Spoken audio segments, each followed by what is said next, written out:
Hi, today we're going to talk about an important skill to do with doors. It's a safety skill because if your dog runs up to the door and the minute you open it, they rush on through, they could run away, they could get hit by a car, etc. So today we're going to talk about how to teach your dog what to do instead. Hi, my name is Terrie Hayward and I'm a professional dog trainer and behavior consultant. Today's skill is about teaching your dog to wait calmly at doorways. Now, we always want to set up the dog for success, so we're going to make the behavior as easy as possible, which means that I often suggest that folks start with an interior door, because that's easier. The dog is not as inclined to want to bust through an inside door. If that's too hard, you can even start with a closet door. So step one is that we want to teach our dog to just automatically, without us needing to micromanage the situation, wait calmly at the door. And that means that we want them to wait calmly at the door, even when we touch the door, even when we move the door, even when the door is open, because the door opening is not the cue for the dog to move on through. The cue ultimately will either be a verbal cue or some kind of a visual cue, and that's what we want to indicate to the dog. Okay, now it's time to go ahead on through. So we'll start by teaching with an interior door, and then we'll move to our door that goes outside. Okay, so we're going to start here next to an inside door. And you might see the towel that I have on the floor. The towel is just a visual reminder that I will reinforce anything that is not closer than the towel. You can also use like the edge of a square of tile or something else that's a visual reminder to you on the floor. You could put a leash just to remind you that anything behind that area, meaning not closer to the door, you can go ahead and mark and reinforce. So right now she's on the towel. So I'm going to mark yes and reinforce her for being there. She doesn't have to sit or lie down. She can if she wants, but I'm not going to ask for that cue. I'm just reinforcing that she's not coming closer than this edge of the towel. Yes. So first of all, I just mark and reinforce her for staying this far, meaning by my visual reminder, towel, leash, tile, line, away from the door. Because I don't want her crowding the door, so I'm reinforcing where I want her. I'm marking the behavior I like. She's away from the door. Yes. And I'm reinforcing where I want her. If she had come close, I would reinforce her back away from the door. The next step is that I'm going to start by moving my hand towards the door. Yes. If she moved towards the door, I would not mark and reinforce that, and I would go back to step one of reinforcing and making it really worthwhile for her to remain a certain distance away from the door. The next step is that I want to start to touch the door. Yes, and as long as she doesn't, again, move those front feet, move those front paws forward, I'm going to mark and reinforce that. If she started to move forward, again, I just make it easier. I go back to an easier step and build a reinforcement history for her being this far away from the door. Yes. I want to keep my rate of reinforcement high. I want to use good mechanics. So that means I don't want to have a handful of food. Otherwise, she's just paying attention to the food and not the learning that's taking place here. The next step is that I'm going to touch my doorknob. In this case, I've got a sliding door, but that's okay. Same concept. So I'm going to touch my doorknob. Yes. And I'm marking and reinforcing where I want her. I'm marking that she didn't move forward. I'm reinforcing for position. Then I might start by just moving the door the tiniest bit. Yes, and marking and reinforcing. Again, if she moved forward, I would not reinforce that version, but I'd go back to an easier version that I could reinforce. Because we always want to keep the rate of reinforcement high so that she doesn't become frustrated. Be sure to take frequent breaks. You might not get to all of these steps all in one go or all in one session. Now what we're going to do is we're going to add again to one of our Ds. The Ds for training are distance, duration, and distraction.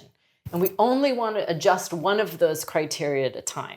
So right now I'm working on the distance that the door is open.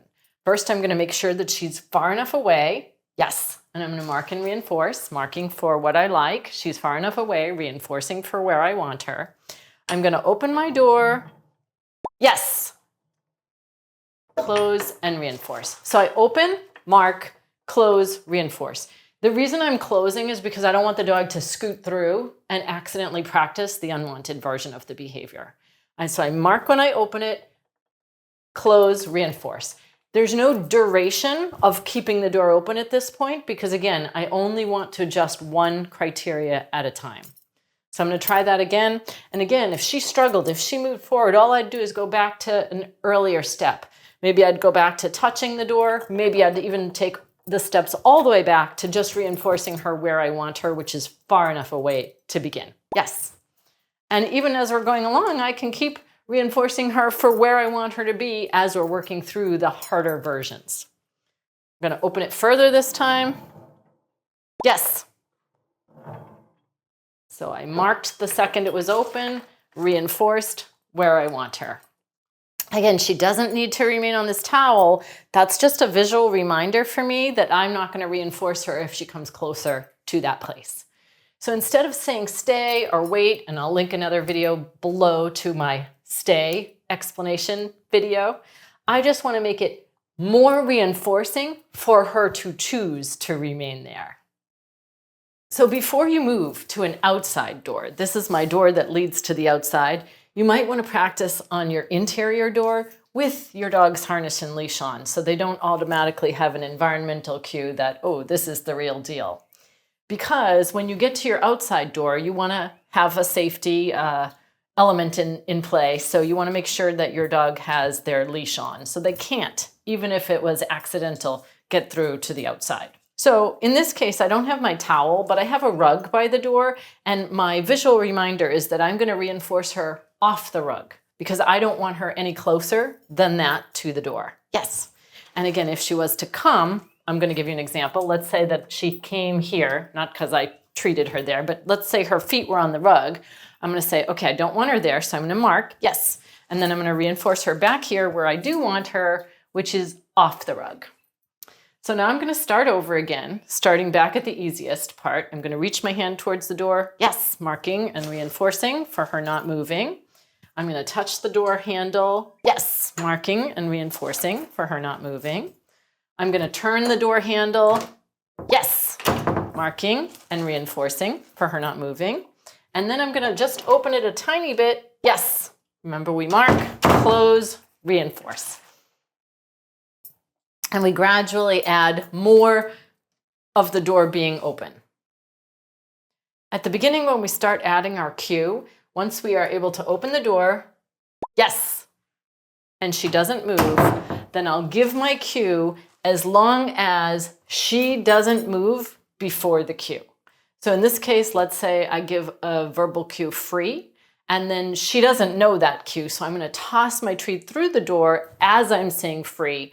That way I'm labeling it, and eventually the association will be, okay, now it's okay to go through. Always recommend that while you're practicing, you keep one hand on the door so that you can close it because you don't want your dog to accidentally rehearse going through the door.